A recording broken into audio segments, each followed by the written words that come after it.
Hi, family. Today we're going to be talking about, of course, it's a narrative, but it's centered around choices, and we're going to implement how the parallels between evil and good, but it's the same thing with choices. Um, a lot of people don't believe choice doesn't exist, that their fate is predetermined. I disagree with you. Just like how your father has wisdom on what you may do, that you may try a drink and then you might get addicted to it, or a pack of cigarettes, whether he chooses to inform you that it's wrong or not, it's his wisdom knowing that you may fall because of his experience and his all these other intellects, like what he's seen with his father, his grandfather, and his friends, and many things. And just like how God was here before us, he has more experience, more. He's created everything here. So, okay.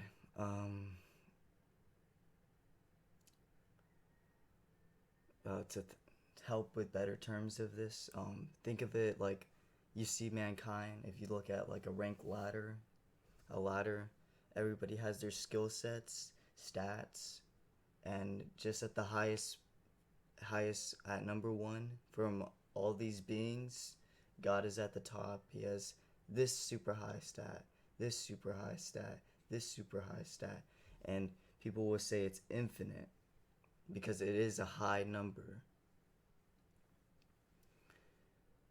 Okay. Choices. Um, we're gonna start with children of God. They are not immune to bad decisions. In Isaiah, when it's God, God tells Isaiah that when a righteous man falls short and like he stops repenting and he can't move no further, then this, this, then this, then there will be a stumbling block, which is, and it will, that's, his life will be finished, or that's as much as he gets, you know? And it's the process of overcoming evil, and it's a choice. Some people will say it's not a choice, I can't beat it, blah, blah, blah. You can beat it because there's more than one way to deal with something, with support groups and all. And if you show God that you're trying, then he will acknowledge your efforts as wanting to be good, like and it's an act of worship. See, if you connect the dots, you can understand. Uh, we're gonna go to a figure in the Bible, Enoch. He was taken up from God, right? Did God ever say in all the other things that a man cannot become a son of God and be taken away from this world? No, he's never said that. He's never said Enoch would be the only one. In fact, in Revelation, he said before the end, he will take away his children, those who survive. If you put the dot from Isaiah, it's not the people who are going to stop right here. Like, here's the race, they're right here, and they stop here. It's not going to be them. The dead will rise up first, like in Revelation say, but those who overcome will not taste death. Those who finish the race. And talking about the race, it's another sub-subject. Some people say it's patience only. I disagree. You're supposed to be like Christ. You're supposed to be like God in the flesh. Like, not, you don't take the title. And Yeshua, Father, would say that you are God's. But though we come from God, I would not myself, it's my view, I would not call myself that, because it's what real power can I, what real change can I do, and this is why we're talking about choices. because choices affect not just you, but the people around you, the animals, the environment, the spiritual beings, what they do. It's like you watch we're moving down to the middle part now. You watch a movie, it's a bad movie, and you give yourself to the temptation because you're putting those ideologies, those thoughts, those scenarios into your perspective, your perception of mind, and you leave yourself open for one evil to go against you because God allows it, because it's freedom of choice. You didn't sign a contract, but you basically told the environment, yeah, I enjoy this kind of stuff and I'm okay with seeing this kind of stuff, you know? And I'm not saying these bad things are going to happen to you. I'm just saying you leave yourself open to evil, like in Job, how I call it evil. I don't like to acknowledge beings who dwell in evil and stuff, like selfishness and stuff. So he goes to God and says to God that Job only worships you because you give him everything he's ever wanted. And I think in this part of life, this was before God came down and gave everyone a way out. Before that, it was on statues and how the Ruach HaKodesh, the Holy Spirit, would come to you, or you would come to it. Basically, you'd meet and you would dwell in the Holy Spirit, and that's how you would get saved. We know that because of Paul in Romans, and we know that because many other disciples talk about it. But because Yeshua came down and made a historical mark, everybody has opportunity. Everybody can see because it's physical evidence. We know it's physical evidence because the 12 disciples went in a bunch of countries all over the world. And those disciples from their disciples went from other countries around the world. And then this is what we talk about, is Jesus credible? We know he's credible because of the impact. There's nothing that's made more of an impact. It's like we talk about dimensions. It's like fourth dimensional. It's probably more than that. And going back to the middle ground, leaving yourself open. Wisdom plays a big part. I recommend everybody to read Proverbs, and I do want to do the Proverbs series. I did Proverbs before, but just like a chapter. But I do want to do it again. Leaving yourself open.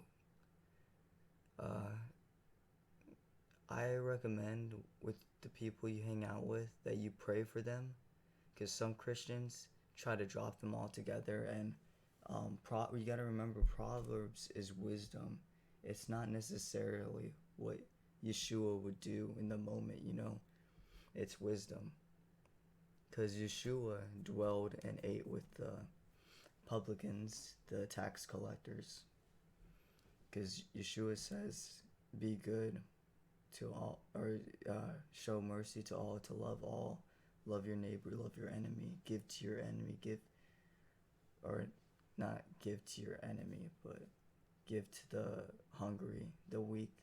If you see your enemy who is weak and fallen down and he's asking for mercy, help him. Not if you don't help them, if they're in power and like they will go against you, you know? That's what I'm talking about. Okay, now we're gonna go from neutral, or to in the space of hot and cold, basically, to evil.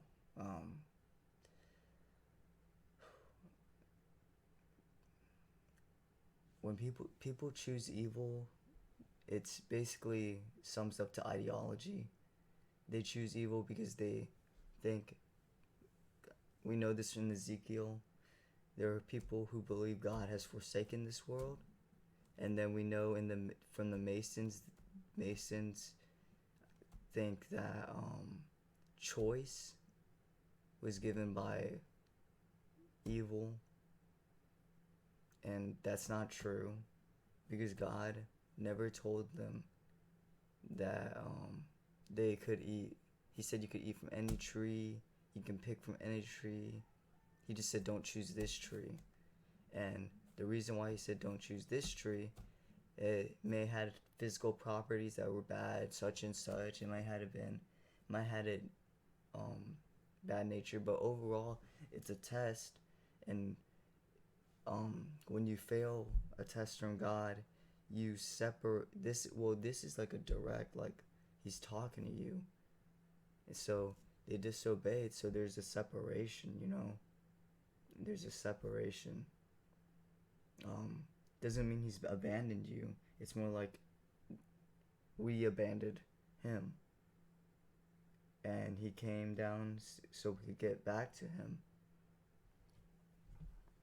I hope you understand, but we're trying to focus on this part. People see all the evil in the world, and they choose evil because they think there's no good, because the righteous, God is preparing the kingdom. If you read Isaiah, that God is building the kingdom back up, and that Jesus comes back from heaven down to establish his kingdom with his with the chosen ones who make it to the end. It's basically ideology for evil. Their family was bad to them. They think it's fate when it's not. It's choice. Their parents choose from their children to them now, to when they're older. And the person doesn't, there's a lack of positivity that they dwell in that leads them to God. But it is there because God doesn't abandon. Every day is a blessing. God gives mercy every day to the individual, the atheist who doesn't believe, the person who is struggling, who does believe, and the wicked one. Because God doesn't take away the wicked, the people who choose evil's riches away immediately. He doesn't take it away immediately and punish them. He gives them time to repent. He gives them time to overcome. He gives them time to see that this is wrong and to turn back and go back to God. Because we all come from God, essentially. And you can see in his view how he's a father and how emotionally he can get, because he knew you before you were born, because you were a part of him. You were the ideas that he poured into one, and you grew up learning other things and either like implementing his original intent or learning new things. He enjoys your life.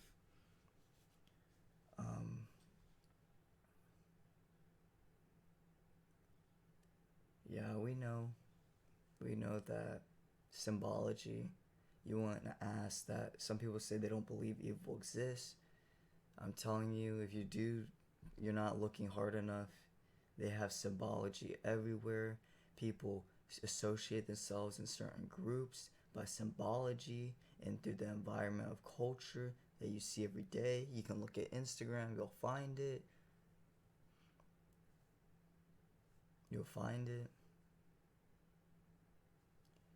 All I have to ask you is to ask God for truth.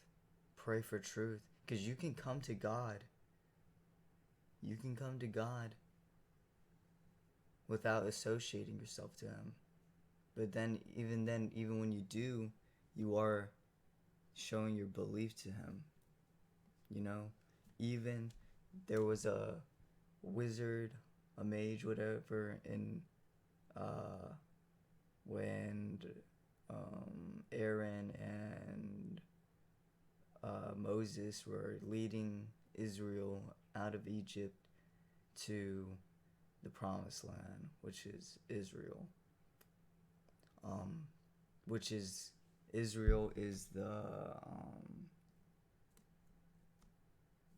is Shem's part of, you know, or not the prophecy, but the land divided between the three brothers. That's just a fun fact, because if you read the Bible and you can connect the dots, it's interesting, and you can see what the goodness to come, you know, the beauty, you can see treasure.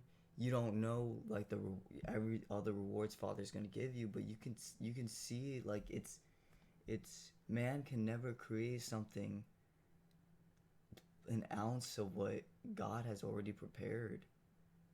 Like the funnest games and stuff like that, it's not even an ounce, because we can always find something that is selfish, like they don't give back to the community or anything like that. And see, this is just me pouring about what I'm interested in.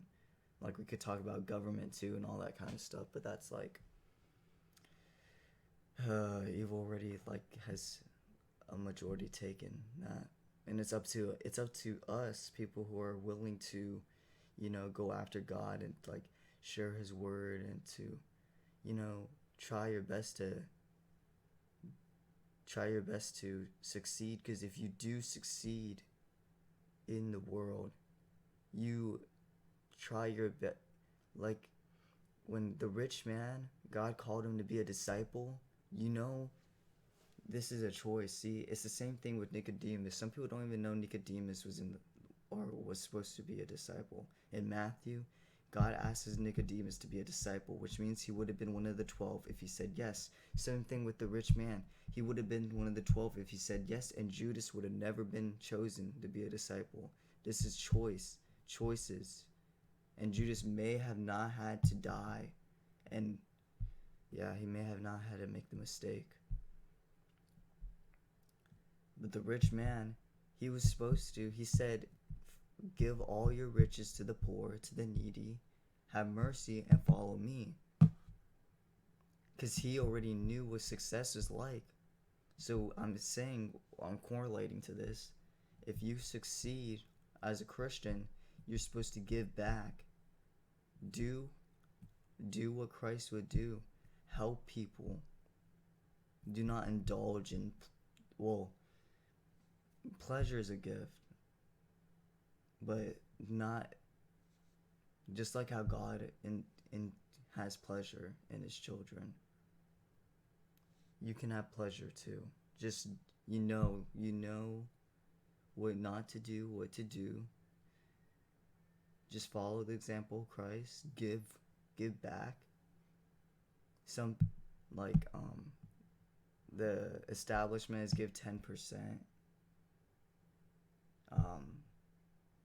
But when they say that, give 10% to the church, Jesus was trying to make all people join the church through Him. So you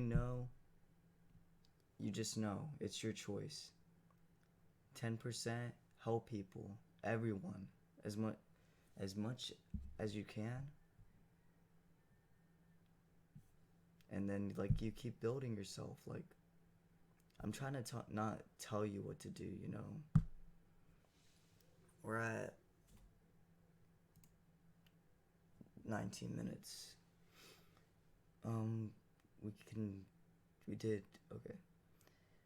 Okay, so going back to righteous people, we're gonna go to Stephen. Stephen was he's a disciple, but he's come from like the 12. It's like, you know, Jesus, the 12, and then one of them teaches. But Stephen was in the same time period as Jesus, so you could associate him as having the same knowledge as one of the 12. In fact, the disciples talk about in Acts is how Stephen was angelic like, and this is apocrypha, but in Noah, um, when he was born, in Enoch it talks about it, and I believe Jubilees or the other one, like Jasher, it says Noah was born angelic, like he had white hair and all this stuff, but um, Stephen was talked as angelic, and when he was preaching to his enemies, he was preaching to Paul, and he was preaching all the people who were getting mad because he was talking about how God can, or how like Jesus can raise up children of Abraham through rocks, which he was saying that they are not acting, they aren't being like the children of Abraham, like statues and stuff. And that's what Jesus is supposed to enamor, that tradition isn't what holds up, it's individuality that holds up, and how much you improve as a being to be like God.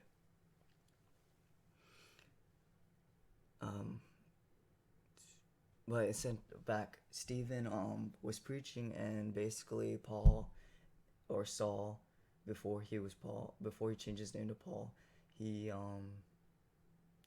intensified the group to stone him for blasphemy, which it wasn't blasphemy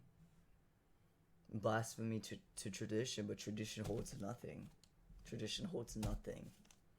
You can, even if you blaspheme tradition, you can leave the city.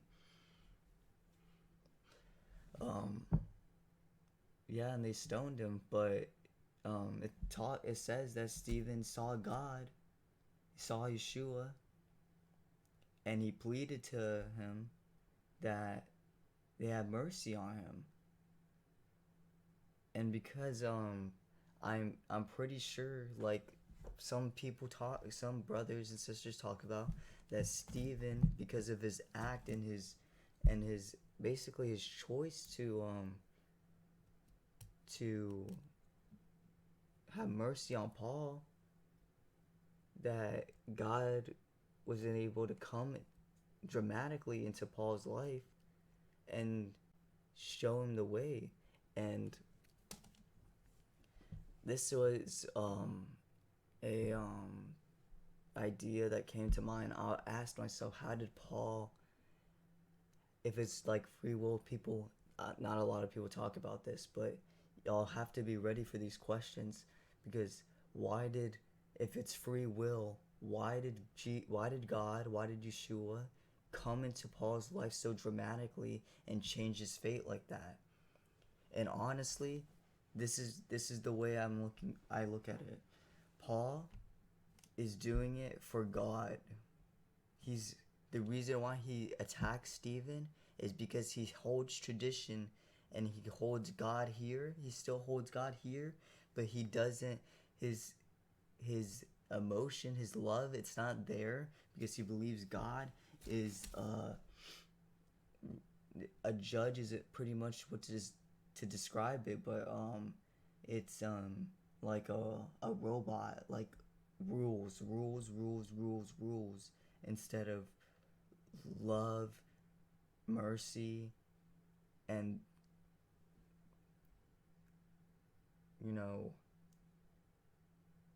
love or tradition don't hold up when it comes to doing good for your neighbor, because the first two commandments, even Yeshua said the first two commandments fulfill the whole entire Torah. So essentially what I'm saying, why God was able to intervene into Paul's life the way he did, is because Paul was in the environment of God. Like, his choices were for God, he was being a servant of God, even though he didn't know he was being a bad servant. He still his individuality, he still chose to serve God. That's what I'm saying.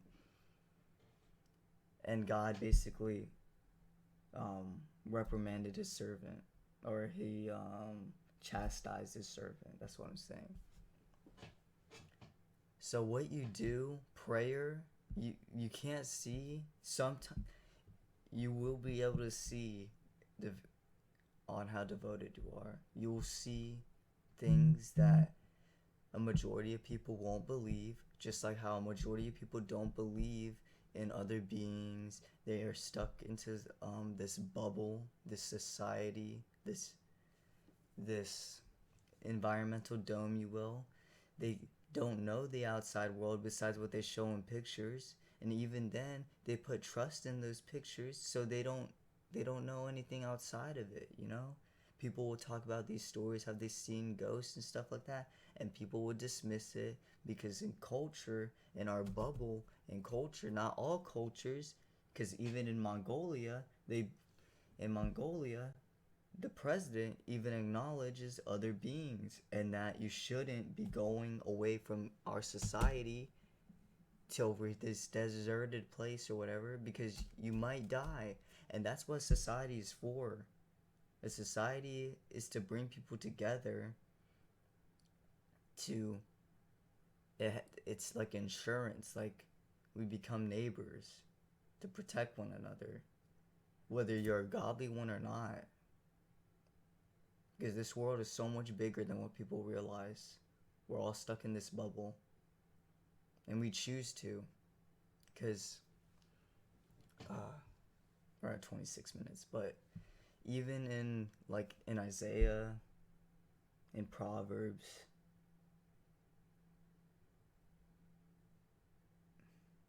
it's hard. But because Yeshua says preach the gospel.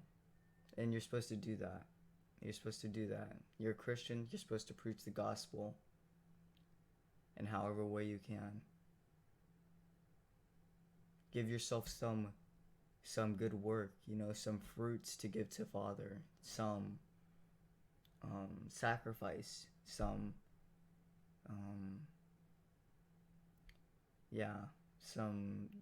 to give, something to say, yeah, I've done this and this and this. Because good works and fruit, Father takes it. It's like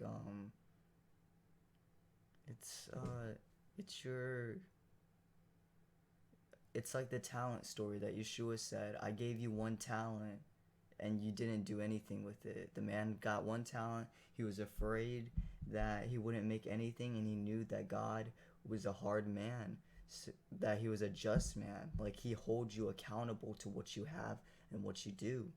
So he buried it, and he gave the talent back, and he was angry at him for not using the time that he could have invested in it, to do something with it, to do something with your time, to help people, to produce fruit, because your choices affect everyone around you. Your prayers affect people. They do. There's a video, I don't remember, it's a long time ago, but monks from, I think, China or Mongolia, no, it's probably China, they took they put the readers on you to measure like brain activity and all that, and they asked them, the scientists asked them, they just said the word, how do you view happiness, essentially, and then the colors blew up in the screen, and then they did it to the average person in society. They did it to someone from society. I shouldn't say average because everybody's unique, but nothing came out. It's because the monk holds life, holds this, what God gave us, more dear than what the person who's stuck in this bubble does. And it's because this person who's stuck in this bubble is too attached to society, and the cubicle is the best way to put it. You go to a cubicle, your job is the same thing, repetition, and it's boring. The colors around you, the building is gray, the light is fluorescent, or I don't know if I'm using that right, but the light is artificial. It's meant to bring you down, to keep you. It's and if you're not like if you have things to like examples, that's not gonna like you're not gonna hold that up. You're gonna quit. You're not gonna want it. But someone who's never had examples of excitement and stuff like that may go to church, you know, it may hold that, but they're gonna be content with it. And I'm not saying that's bad. Some people choose contentment, and it's not bad. It's a choice. It's not a sin to be content. But you still have to do right by God by taking the resources you have and giving back. Produce your fruit. Show that you are a son, a daughter, a child of God. Your righteousness. Alright, family, that's 31 minutes. I'm not going over than that. I hope you were blessed by this video. I love you. God bless you. I pray for you. I will start praying for you. Please forgive me. Audience. I was trying to think of person like individual, but I have to pray for the audience. Alright. I love you. God bless you. And I'll